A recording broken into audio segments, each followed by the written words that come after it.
ата эне үйрөтпөдү, тигилер мындай кылды жок. Секрет бүт нерсе ичиңизде. Бирок сиз аны билбей жүрсөңүз болду.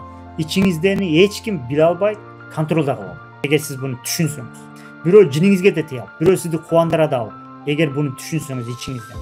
Анткени сиз жиниңиз келсе, же ачууңуз келсе, сиз ага уруксат берип атасыз, аны айтканын мээңизди эме кылды. Ошого сиз ал нерсе сиздин колуңузда. Значит, мен кааласам эле өзгөрүп кетемби? Туппа-туура. Кааласаңыз эле өзгөрүп. Кантип эле акча жок да, тигинде жок. Жок, биринчи каалаңыз. Анда сиз өзүңүз шарттанбаңыз. Каалагандан кийин анан башталат.